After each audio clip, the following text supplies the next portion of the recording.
أهلا بيكم في حلقة جديدة من The Story of You. أعتقد كلنا دلوقتي بقينا ملاحظين مدى قوة الإي كوميرس مش بس في مصر، في العالم كله. والناحية التانية كمان فكرة الأونلاين شوبينج، إزاي كلنا بقينا معتمدين عليها. طب إزاي الميرج بين الحاجتين دول ممكن يحصل؟ إزاي كمان أقدر أوفر job opportunities على بلاتفورم في نفس الوقت يقدر يوفر لي أي حاجة أنا عايزاها؟ قصة كده كبيرة أنا مش هتكلم فيها، هسيب مصطفى حنفي CEO والفاوندر اوف هودز هو اللي يحكي لنا عنها أكتر، عشان هي قصة كبيرة قوي. مصطفى جوانا ازاي؟ عامل ايه؟ الحمد لله كله تمام. احنا قاعدين بنتكلم مع بعض، انا قاعده طول الكونفرسيشن قاعده بصالك ومش مصدقه اللي انت بتقوله ومبسوطه قوي. فعايزاك بقى تشرح لي مره تانية هودز عباره عن ايه، تقول لي ازاي ابتديت الفكره. انت الفكره ابتديه معاك من بدري شويه. بالظبط تمام. طيب بصي، احنا اول حاجه طبعا هشرح لك من كذا برسبكتيف يعني. فالبرسبكتيف بتاع الباك جراوند بتاعتي ان انا شغال في مجال الاي كوميرس بقالي 3 سنين.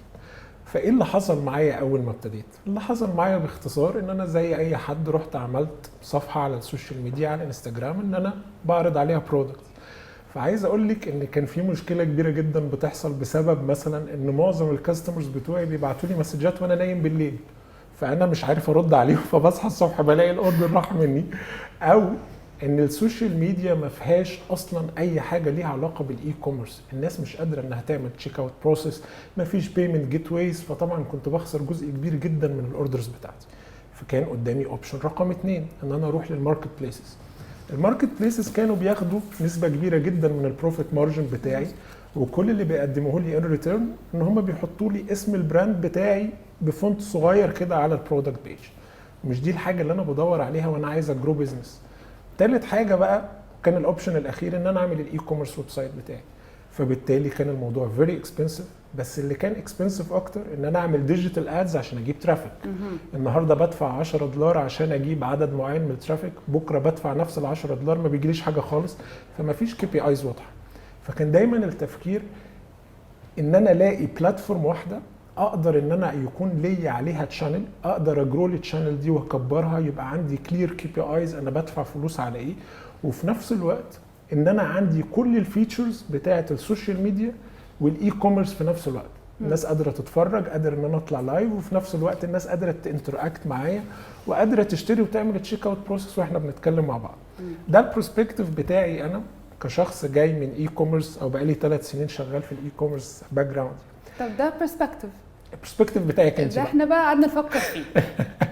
نيجي بقى ننفذه على ارض الواقع. ازاي عملت ايه؟ يعني ابتديت ازاي؟ الفكره، شكل الفكره نفسها حددتها ازاي؟ شكل الفكره اتحدد من البرسبكتيف الثاني ده بقى هو الاساس. ان هو جمانه لما بتيجي تشتري حاجه اونلاين ايه اللي بيحصل وايه البروسيس اللي بتعيشيها؟ فتلاقي نفسك سي مثلا عايزه تشتري رانينج شوز، فيو هاف تو جوجل ات، وبعد كده اول ما بتلاقي البرودكت عرفت منين انا عايزه اشتري رانينج شوز؟ فعلا والله على هودز بقى هتلاقي ناس هتقول لك المهم، فبعد كده بتروحي على يوتيوب تشوفي فيديوز، وبعد كده بتروحي على السوشيال ميديا عشان تشوفي ريفيوز عشان قبل ما تشتري البرودكت تبقي عارفه، وبعد كده تروحي على اي كوميرس ويب سايت عشان تعملي التشيك اوت بروسس. 81% من الكاستمرز اللي زي جمانه في البروسيس دي بتلوز الانترست، ما بتبقاش عايزه تشتري خالص. اكيد. 71% ما بيبقاش عندهم تراست اصلا ان هم يدوا الداتا بتاعتهم لناس ما يعرفوهاش زي السوشيال ميديا. تمام. 53% من الكاستمرز بيبقى ما عندهمش البيمنت جيت واي، بتبقى سبب بالنسبه لهم ان هم ما بيخلصوش البروسس. فبالتالي هودز كانت الفكره بتاعتها ان انت تعيشي الهول اكسبيرينس في مكان واحد. طيب التول حاجه، عشان بس الناس بتخلط قوي ما بين فكره كل واحد يقول لك انا عايز اعمل اب. هو الاب ده في الاخر هو عباره عن ديفلوبمنت لاوبريشن بتحصل في الارض، فهي تول بتزود السكيلابيليتي بتاعت الموديل. فالاب ده هو وراه في الاخر قصه اوبريشن طويله جدا طبعا، بس احنا بنحاول نسهل الاوبريشن دي من خلال ان احنا بنجمع الشوبر وبنجمع الفندور على نفس الاب. طيب هيجي دلوقتي مثلا الشوبر او سوري الفندور هيقول لك طيب ما انا عندي نفس المشكله، انا هجيب الترافيك بتاعي منين؟ يجي دور حد بقى، وده البرسبكتيف الثالث والاخير، تالنت. دي فكره بقى توفير فرص العمل. بالظبط كده. ان في تالنت ما عندهوش اي اسيتس خالص، ما عندوش برودكتس، ما عندوش اي حاجه غير انه ذوقه حلو او بيعرف يعمل كونتنت.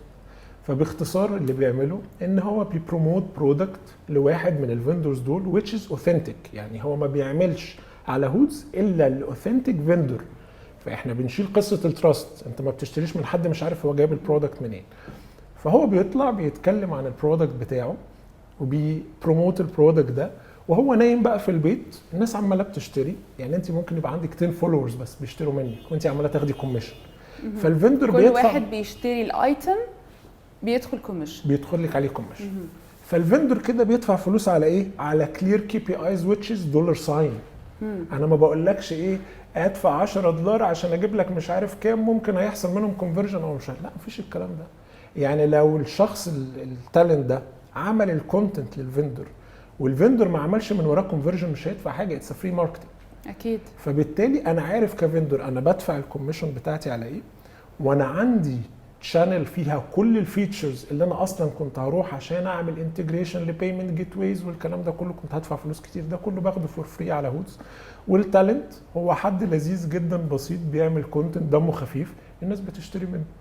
فاحنا عندنا دلوقتي مثلا مثال لتالنت موجود على الابلكيشن ما عندوش سوشيال ميديا اصلا، عمر ما كان عنده سوشيال ميديا أصلاً. ولا عنده انستجرام اساسا. عايز اقول لك ان هو بيعمل يعني 6 digits number ما شاء في الله المنث. ما شاء الله. طيب ثانيه، يعني انت برضو بتحدد على اعتقد على اساس الكونفرجن ريت بتقدر تحدد انت كام يوزر استخدم الابلكيشن، زي ما انت قلت ما وصلش لمرحله ان هو زهق وخرج بره. جميل قوي. قد ايه بقى؟ في رقمين بقى مهمين جدا في القصه دي. الرقم الاولاني الكونفرجن ريت. اعلى كونفرجن ريت موجود في الاي كوميرس ماركت هو 4%. يعني كل 100 كاستمر بيخشوا في منهم 4 بيشتروا، ده اعلى رقم. الارقام المتوسطه حوالي 2.2%. الكونفرجن ريت بتاعنا على هودز النهارده حوالي 9.4%. تمام، ده اكتر من الدبل. يعني تريبل كمان. فاحنا بنوصل لمرحله ان احنا عارفين ان الكاستمرز بتوعنا بيخشوا بيقضوا وقت اطول على الابلكيشن، فده بيخليهم في الاخر يشتروا البرودكت. كنا لسه بندردش في قصه بتاعت ماركتنج كده، يعني ان في الفانل بتاع السيلز بتاعتك ده. فالفانل اللي معمول سنه 89 عباره عن ان انت بتجيبي ترافيك كبير بالاويرنس وبعد كده بتخلقي عندهم الديزاير وفي الاخر يقلب عندك بكونفرجن ريت. الفانل ما بقاش كده دلوقتي. الفانل بقى كله ليه علاقه بالانجيجمنت. يعني ايه؟ عدد معين مش لازم يبقى كبير بيخش عندك على البلاتفورم، على قد ما العدد ده هيعمل انجيجمنت على البلاتفورم على قد ما هيزيد الكونفرجن ريت بتاعك. فاللي بيحصل عندنا على هودز ان احنا بنحاول نخلي الكاستمر اللي بيخش ده يبقى انجيج طول الوقت، فبالتالي ممكن يبقى داخل يتفرج ومع الوقت تلاقي بقى عنده رغبه ايه؟ رغبه الشراء. فالحمد لله الموديل كارقام بتحصل على الارض، الموديل شغال بالشكل اللي احنا كنا متوقعينه. فعشان كده عندنا كونفرجن ريت والسيشن ريت بتاعنا، يعني الشخص بيخش يقعد على الابلكيشن متوسط 14 دقيقه كومبيرد ل 3 دقائق في الاي كوميرس ويب سايت. ايه الايتمز اللي موجوده على هودز؟ كل حاجه ولا هي في حاجات معينه، لبس مثلا، ميك اب، ولا في كل حاجه موجوده؟ لا مش كل حاجه. احنا في الاول طبعا في الفتره الاولى مركزين على اللايف ستايل مينلي الفاشن برودكتس. فاي فيندور بيكون عنده فاشن برودكت اوثنتيك، وبالذات اللوكال فيندورز اللي بيصنعوا حاجات في مصر الكواليتي بتاعتها كويسه، بيقدروا ان هم يخشوا ويحطوا البرودكتس بتاعتهم. طيب ستيل انا دلوقتي واحده عندي بيج على انستغرام لطيفه جدا، عندي عدد فولورز لذيذ، حاجتي اوثنتيك، انا بيج تراستد، بجيب الحاجات في وقت قليل. ايه الفرق بين هودز وبين؟ حلو قوي. الفرق بقى ما بين هودز هو بالظبط القصه اللي انا كنت لسه حكيها لك لما انا بدات الانستجرام بيج بتاعتي. القصه على السوشيال ميديا هي توتال كيس. يعني ايه؟ الناس بتشتري حاجات مش عارفه السورس بتاعها، الناس مش عارفه الحاجه هتوصل لها امتى. طب والله جمانه عندها برودكتس حلوه قوي، بس انا ككاستمر اشتريت من جمانه وبعد كده ما رضيتش استلم البرودكت، او جمانه بعتت لي البرودكت مش مظبوط فيه عيب، فبتصل بجمانه بقول لها انا عايز ارجعه، فجمانه بتقول لي لا. فبالتالي الموضوع لازم يبقى ريجوليتد تحت امبريلا قادره تنظم حقوق المستهلك وحقوق الفندور في نفس الوقت. فهودز بتريجوليت الاوبريشنز. يعني احنا مش بس بلاتفورم بيحصل عليها عمليه البيع والشراء، لا احنا كمان بالريجوليت الاوبريشن كلها بحيث ان الكاستمر يبقى ما عندوش اي مشاكل والفندور في نفس الوقت ضامن حقوقه. الكلام ده بيحصل تحت الامبريلا بتاعتنا بشكل بروفيشنال جدا، كاستمر سيرفيس موجودين بيتصلوا، غير بقى الحاجات زي ما قلت لك بتاعت البيمنت جيت واي. انت في برودكتس معينه جمانه بتحطها انا مش هبعتها الا للشخص اللي هيدفع فلوسها، فانا هدفع بفاليو بس، حد عايز يقسطها. طب انت على الانستجرام بيج هتقدري تقسطي البرودكت بتاعك؟ لا صعب جدا طبعا. لكن انت مثلا على هودز تقدري تقسطي بفاليو، انا عاجبني البرودكتس دي هشتريها. بص هنتكلم عن البيمنت جيت واي وعن البيمنت باترنز، بس هسألك سؤال تاني برضه. انا نفس صاحبة البيج برضه، انا هي ولقيت ان هودز زي ما قلت الترافيك عليه عالي جدا، الانجيجمنت عالي جدا، كونفرجن ريت عالي جدا. ممكن انا احط البرودكتس بتاعتي في هودز بدل ما تبقى انستجرام بيج؟ طبعا. ما البرودكتس البروسيس احنا عاملين تو اب للشوبر واب للسيلر. السيلر اب ده فيري بروفيشنال، يعني انت بتخش عليه بتلاقي البروسيس. احنا عملنا انفستمنت كبير جدا في اليو اكس واليو اي، ان الشخص اللي هيخش يستخدم يلاقي اسهل بروسيس ممكنه ان هو يابلود برودكت ويدخل مقاسات ويدخل اسعار وسيل برايس ويدخل البيمنت جيت واي اللي هو عايزها. هل انا عايز افتحه كاش اون ديليفري ولا انا عايزه قسط بس ولا انا عايزه بكريدت كارد بس؟ فبالتالي احنا خلقنا البروسيس اللي موجوده جوه السيلر اب بالظبط حسب النيدز بتاعه الفندور، لان انا كنت واحد من الفندور فانا عارف كل المشاكل اللي بتحصل يعني. طيب عشان برضو نبسطها، يعني correct me if I'm wrong، ليه انا بسالك السؤال ده؟ لانه في ناس كتير قوي ممكن يكون عندها فعلا فكره البيجز كتيره جدا. يعني طول ما انت ماشي في انستغرام بتلاقي بيجز على طول وبتبيع برودكتس كتير جدا، وفي منها الاوثنتيك وفي منها الفيك وفي منها حاجات كتير. بس لو هنتكلم بفكره هودز، انا دلوقتي بدل ما هجيب ايتم من بره واحد هيدفع فلوسه زي ما انت قلت معرضه، ما اقعد بقى تخش في الهاسل بتاعتها هيدفع مش هيدفع وكل الموضوع ده، لا فاين، ده ممكن الايتم واحد يتباع اكتر من مره بالظبط ويدخل لي كوميشن. فعشان ده كده التالنت بقى. يعني دلوقتي مثلا جمانة قاعدين احنا بنصور انترفيو وفي حد بيتفرج على الانترفيو ده لايف وعاجبني الاوتفيت اللي جمانة لابساه، فانت بتعملي شغلك عادي خالص وفي ناس بتتفرج وعاجبها الاوتفيت فبدات تشتريه.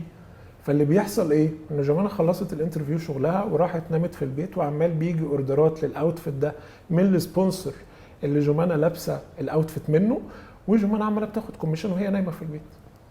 فبالتالي الفكره مش لازم تعملي حاجه غير اللي بتعمليها في حياتك عشان يخش لك اكسترا انكم، لا ده عادي خالص ان انا ممكن اقعد اعمل الشانل بتاعتي زي الحاجات اللي بنزلها على الانستجرام هنزلها على هودز. بس بتبقى بروموت 3 شهور. ليه؟ هودز بقى له 3 شهور. الاب الجديده الكونسبت الجديد بقى له 3 شهور. في كام يوزر دلوقتي؟ احنا عدينا ال 12000 يوزر توتالي اورجانيك، يعني احنا لحد دلوقتي ما بدأناش الماركتنج بتاعنا اصلا بس وصلنا لحوالي 12000 يوزر. انت شايف ان الرقم ده كان يعني it meets your expectations ولا اقل ولا اكتر؟ بصي انا دايما ما بخليش الاكسبكتيشنز بتاعتي عاليه، انا بخلي احلامي بعيده، يعني بخلي احلامي بعيده بس الاكسبكتيشنز مش عاليه. بس انا كنت متوقع ان احنا نوصل لرقم زي ده، يعني في حدود ال 10000 يعني، فالحمد لله لا احنا عدينا الاكسبكتيشنز بشويه يعني. طيب نتكلم بقى على البيمنت باترنز. حتى فعلا الهدوم دلوقتي الفاشن حتى بقينا لو نقدر نقسطها ما ندفعش بالك لان كل حاجه غليت. فلا بجد بالنسبه لنا بتبقى فرصه. فانا عايزه اعرف منك فكره انه التقسيط لهدوم لميك اب لاي حاجه متعلقه بالفاشن، شايف ان هي في الاخر ازاي بتساتسفاي الاند يوزر او ازاي بتخدمه بشكل عام؟ دلوقتي اللي انا شايفه ان فكره التقسيط كانت في الاول بتخدم تو دايمنشنز، الفندور ان هو يقدر يبيع اكتر والشوبر ان هو يقدر يقسط احتياجاته. فاليو مع هودز احنا دخلنا في الثيرد دايمنشن بقى. الثيرد دايمنشن ان انت بتامباور ناس او تالنتس ان هم يبيعوا اكتر من خلال البيمنت جيت واي بتاعتك، فبالتالي الناس دي انت بتوفر لهم اكسترا انكم. فده الثيرد دايمنشن اللي بقى موجود دلوقتي في شغلنا مع بعض، او ده اكتر حاجه احنا شايفين الفاليو هتيجي من البارتنرشيب بتاعتنا فيها مع فاليو، ان مش بس انت بتبيع اكتر وان التالنت في نفس الوقت بيشتروا حاجات بالقسط، لا ده انت في ناس بقى في سيجمنت تاني خالص قادر ان هو يبيع اكتر من خلالك وقادر ان هو يخش له كوميشن اكتر من خلالك. فدي المين فاليو اللي احنا شايفينها. طيب بشكل عام بقى، يعني احنا بنتكلم مع بعض، انت اصلا مهندس، سنك مش كبير 35 سنة، عملت حاجات كتير جدا ما شاء الله. فعايز اعرف منك، لو حد دلوقتي بيفكر انه يبدا ستارت اب وممكن تكون حاجه بعيده عن مجال شغله، شايف انه ايه اهم العوامل او اهم، خلينا نقول الصفات اللي تكون موجوده في الكاركتر بتاعته، او اهم العوامل اللي لازم تكون موجوده عشان يقدر بس حتى ياخد قرار، مجرد قرار انه يبدا حاجه؟ طيب بصي، يعني انا دايما فكره النجاح وان الواحد يدي نصايح، هو انا دايما شايف ان انا في اول خطوه من خطوات النجاح اتس بروسيس اندر كونستراكشن طول الوقت يعني. فحته ان الواحد يدي نصايح لناس، بس انا هدي من الايه، من الاكسبيرينس القليله بتاعتي. هو الفكره كلها في الاساس ان انت ازاي تخلي الليجاسي يميت الانوفيشن. يعني انت بتاخدي حاجه الناس محتاجاها بقالها فتره طويله جدا وتعملي عليها انوفيشن بشكل معين فيخلي الناس تستخدمها اكتر. دي الفكره الاساسيه. مشكله الستارت اب الاساسيه، انا راجل بتاع بلاننج، انا مهندس تخطيط. مشكله الستارت اب الاساسيه ايه؟ ان انت لازم تشتغلي بحاجه اسمها رولينج ويف بلاننج.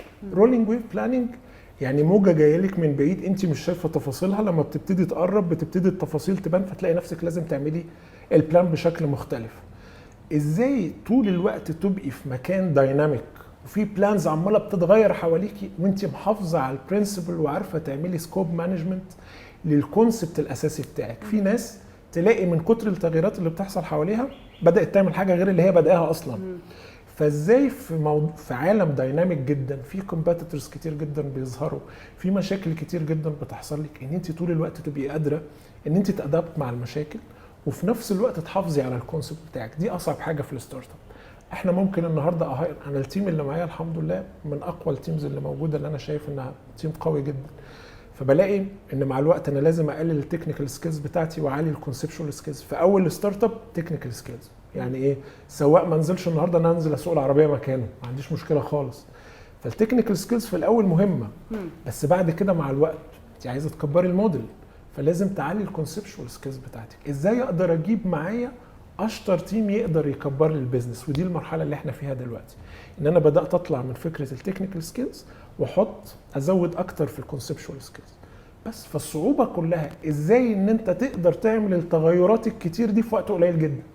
ازاي تقدر ان انت تنقل من تكنيكال لكونسبشوال؟ ازاي من ان انت لعيب في ملعب ان انت تبقى كوتش؟ ازاي ان فجاه انت كنت شغال على حاجه معينه طلع كومبيتيتور خد الموديل بتاعك كوبي وبيست؟ ازاي تبقى قوي اوبريشن على الارض؟ وحاجه بقولها بمنتهى الصراحه، يعني ايه، ناس كتير جدا من اللي بتبتدي ستارت ابس لو عارفه اللي هيحصل لها في الرحله مش هتبدا. صح، ممكن تخاف. ده حقيقي. فهي حاجه بيبقى ليها علاقه بشخصيتك انت. يعني انا شخصيتي طول عمري شخص انا حابب ان انا اخد ريسك، حياتي كلها ريسكات. يعني انا كنت شغال الحمد لله في وظيفه بره في كونسلتيشن والبروجكت مانجمنت، كنت بعمل شات داونز لاكبر شركات بتروكيميكالز في العالم، في ارامكو. كان دخلي كبير جدا بره، بس الفكره كلها ان انا ما كنتش مبسوط. انا دايما حياتي لازم ان انا ابقى بعمل بيزنس وباخد ريسك واقع واقف. وبيختلف بقى النقطه الاساسيه وجهه نظرك للفشل. دي حاجه مهمه جدا.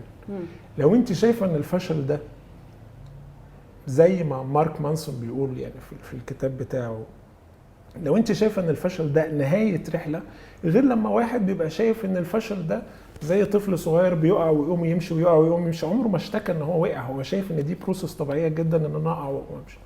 فلازم في الستارت اب تبقي طول الوقت متعوده على فكره الفشل، مصاحباها جدا، ما عندكيش ادنى مشكله فيها. يطلع كومبيتيتور ياخد منك ماركت شير او بيعمل حاجه او بيكوبي الكلام، ما تقعديش بقى تقولي ايه ده بيكوبي وبيعمل. عادي جدا، خليكي ريلاكس وشوفي كل الفشل اللي بيحصل ده وتعاملي معاه وابني عليه وتلاقي نفسك بتكبري اكتر واكتر. ده طبعا يعني frankly speaking ما جيتش كده في مرحله من المراحل قلت هو ايه اللي انا عملته ده؟ لا خالص. انا ايه اللي جابني هنا؟ كنت دايما بشوفها في عيون اللي حواليا. ما حسيتش ان في اي ريد فلاج؟ لا طول عمري مبسوط باللي انا بعمله جدا، لان اللي انا بعمله ده على قد ما هو صعب، بس كل لما كانت الحاجه صعبه كل ما كانت بتزود لك. انا عايز اقول لك انها غيرت البرايورتيز في حياتي اصلا. يعني انا حياتي كانت ماشيه بشكل معين، وبعد ما عملت الستارت اب دي البرايورتيز في حياتي بدات تتغير. ففي ناس تلاقي البرايورتيز في حياتها مثلا عيلتها، وفي ناس تلاقي الترتيب بتاع البرايورتيز بتاعها اول حاجه شغلها ونجاحها. من الوقت اللي انت بتقضيه في الحاجه اللي انت بتحبي تعمليها تلاقي حياتك بدات تترتب بشكل مختلف خالص. فانا لا، انا الستارت اب فعلا كانت صعبه وكانت انت البرايورتيز بتاعتك بقت ايه دلوقتي؟ بصي، انا البرايورتيز بتاعتي كده مع الناس كتير هتختلف معايا فيها، ان انا اول حاجه طبعا شايف، يعني اول حاجه ربنا طبعا. انا شايف ان اي حاجه بتبوظ كل الحاجات اللي تحتها، يعني لو ما عملتيش الحاجه دي مظبوط هتبوظ لك كل اللي تحتها. اول حاجه طبعا ربنا. تاني حاجه صحتي. يعني ما حدش يجي يقول لي اصل الشغل بيجي على لا، انا صحتي اهم حاجه في حياتي، يعني لازم ان انا احافظ على صحتي طول الوقت. وبعد كده شغلي. فناس تيجي تقول لي بيتك وعيلتك لا لا، انا شغلي. انا شايف ان انا لو ما كنتش ناجح في شغلي هبقى شخص مش مبسوط مع عيلتي في وسط اهلي، وده هيدمر البيت. وبعد كده عيلتي، وبعد كده بقى اي حاجه تانية. فتلاقي ترتيب يومي ماشي بنفس السيكونس. يعني بصحى الصبح اصلي الفجر، وبعد كده اطلع الجيم، وبعد كده ابتدي اشتغل، وبعد ما شغلي يخلص اروح اقعد مع عيلتي. في ناس تانية لا، حياتها مش كده خالص. تلاقي حياتها كلها الدرايفر بتاعها ان عيلتي تبقى مبسوطين او ولادي يبقوا مبسوطين. لا، انا تخيلي بقى اولادي دول مبسوطين ازاي؟ يعني ما هيبقوا مبسوطين، بس هيبقوا مبسوطين ازاي؟ ما دي بقى بتختلف من شخص للتاني. يعني سو فار انا متفقه مع البرايورتيز بتاعتك يا مصطفى يعني. دي حاجه كويسه. وبرده قبل ما نختم الانترفيو النهارده، عايز اعرف منك دلوقتي لو حد حابب ان هو تالنت زي ما احنا بنتكلم، حابب ان هو يبقى موجود على بلاتفورم او على ابلكيشن، هو يعمل ايه المفروض؟ بيخش على الستورز بتاعه الاب ستور او الاندرويد، بيلاقي فيه حاجه اسمها سيل اون هودز. بيخش بيسبمت برقم تليفونه بس ان هو عايز يبقى فيندور على هودز. بعد كده احنا بنبتدي على طول، اول ما بيجي لنا ريكوست بنتواصل معاه، بنشوف سواء هو فيندور او تالنت. يعني لو تالنت ده مش لازم يبقى عنده برودكت، لو فيندور لازم بنعمل الاوثنتيكيشن بتاع البرودكتس بتاعته بس كده. بندي له ابروفال، الشانل بتاعته بتبقى لايف وشغاله. يعني مصطفى انا مبسوطه قوي والله، انت كنت معايا النهارده. وانا اكتر. انا نفسي اتعلمت منك حاجات كتير جدا، فجود لك. واعتقد في الوقت اللي جاي هنسمع عن هودز كتير قوي. ان شاء الله باذن الله. لا دي ثقه كمان. لا ان شاء الله باذن الله. مصطفى نورتني طبعا. مصطفى سي او وفاوندر لهودز، نورتني. نورك. ميرسي جدا يا جماعه، ميرسي جدا.